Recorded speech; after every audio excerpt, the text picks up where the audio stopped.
A paz do Senhor Jesus, quem nos fala aqui é o apóstolo Rubem, Ministério União da Igreja Peniel. O livro de Atos, capítulo 10, fala assim: E havia em Cesareia um varão por nome Cornélio, centurião da corte chamada italiana, piedoso e temente a Deus com toda a sua casa, o qual fazia muitas esmolas ao povo e de contínuo orava a Deus. Este, quase a hora nona do dia, viu claramente numa visão um anjo de Deus que se dirigia para ele e dizia: Cornélio. E este, fixando os olhos nele, muito atemorizado, disse: Que é, Senhor? E o anjo disse-lhe: As tuas orações e as tuas esmolas têm subido para memória diante de Deus. Agora, pois, envia homens a Jope e manda chamar Simão, que tem sobrenome Pedro.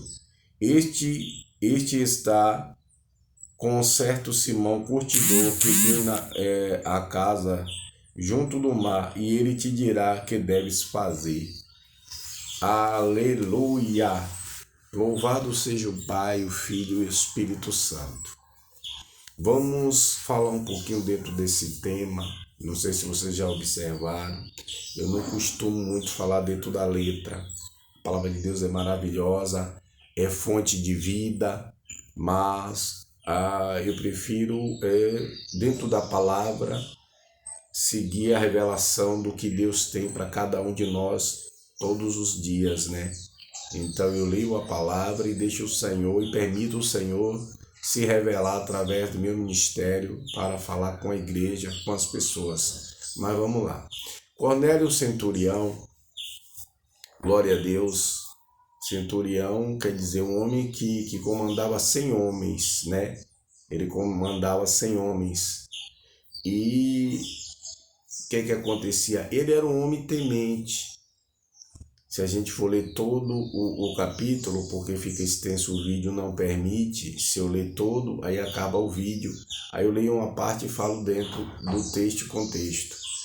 Cornélio, ele era um homem que ele era temente a Deus. Aqui nesse capítulo revela que a casa dele era temente, um homem que fazia esmola, certo?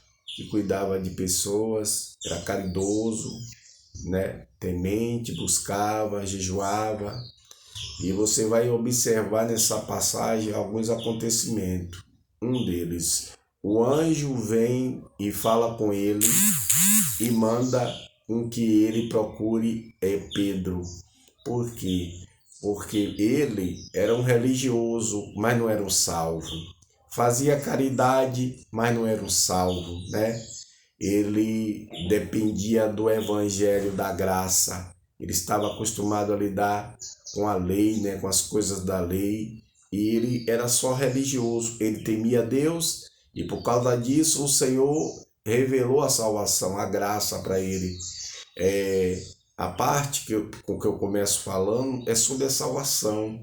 Vocês observem que ele estava ali buscando, jejuava, fazia caridade, a família ele ensinava sobre Deus, ter temor de Deus, porém não tinha aceitado Jesus, não conhecia o sacrifício na cruz, a graça de Deus. Graça é favor imerecido. Então ele não era um salvo. Nada disso salvou, nada disso salvava o fato de ele ser religioso, o fato de ele orar, o fato dele jejuar, sem conhecimento da graça, sem Jesus, sem aceitar Jesus, sem fazer uma aliança com Jesus, sem compreender o plano da salvação e aceitar, não tinha como ele ser salvo. É sério, né, irmãos? A gente observa que sem Jesus nada podemos fazer, é como ele mesmo falou: sem mim nada podeis fazer, né? E ele faz o quê? E o anjo manda, glória, ele fala Senhor, não porque ele está lidando com uma pessoa velha, não, uma pessoa de idade, não. Ele fala por respeito e honra, né, ao anjo que estava falando com ele. E ele é orientado a chamar Pedro. Por quê? chamar Pedro? Porque o evangelho não foi confiado aos anjos pregar.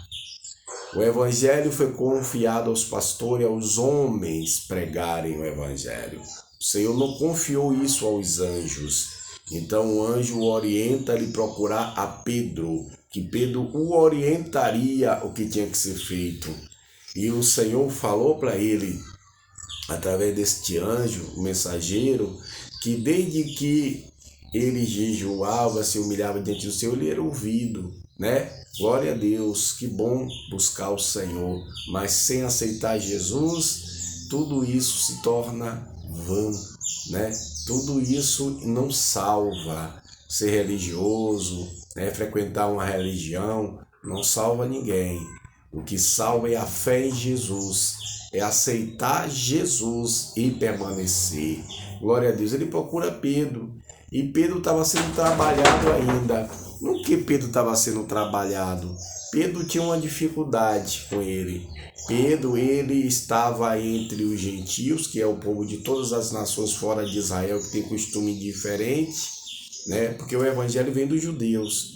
Então nós somos judeus por Jesus. Nós aprendemos a praticar o cristianismo através de Jesus, né? Nós somos judeus espiritual, né? Judeus em Cristo, porque a gente pratica o que os judeus praticavam, que é guardar a palavra de Deus, né? E através de Jesus. Jesus é o caminho. Então, glória a Deus, quando o Pedro está lá, Pedro tinha uma dificuldade. Qual era a dificuldade de Pedro? Pedro estava entre os gentios, mas quando via os judeus se aproximando, ele saía de fininho, se afastando. E nós vemos uma passagem em que Paulo chama ele a atenção, porque ele era repreensível, né? Ele tinha essa brecha de se distanciar dos gentios. Então ele Paulo chamou ele a atenção sobre isso e ele se corrigiu. Então quando o Senhor vai falar com Pedro para poder fazer essa obra com Cornélio, ele mostra uma visão em um lençol. Você vai ver lá na frente, a partir do versículo 9, por aí. E aí nessa visão, ele mostra todos os tipos de animais para Pedro. E aí diz, Pedro, mata e come.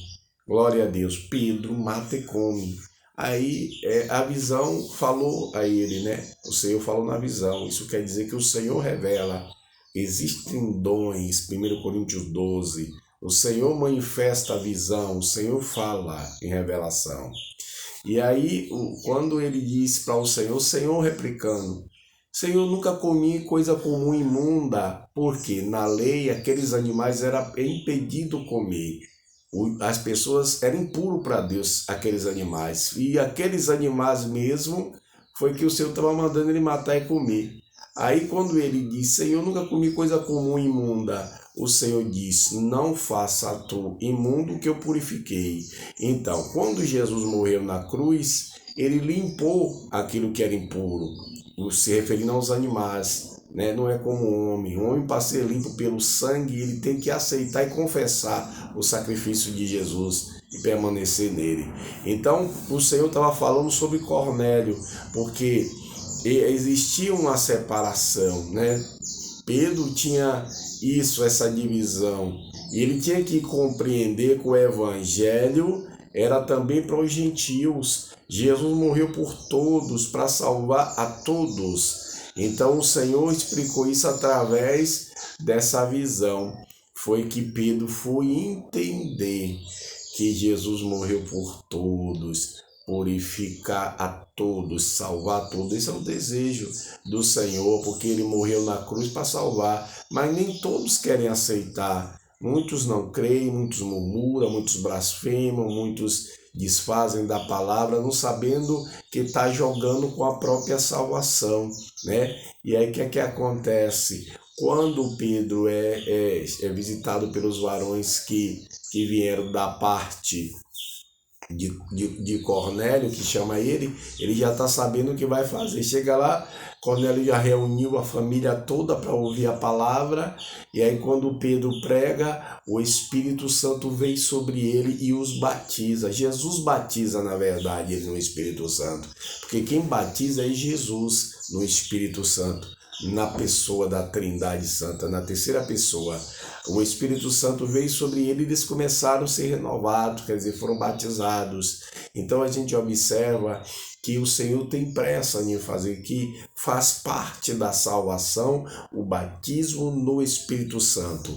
Então, além do Senhor abrir a visão dele para sair da religiosidade e aceitar Jesus, o aperfeiçoando, porque a religião em si não pode salvar, que nós observamos através disso, que o Senhor teve que revelar o Calvário para ele, a salvação.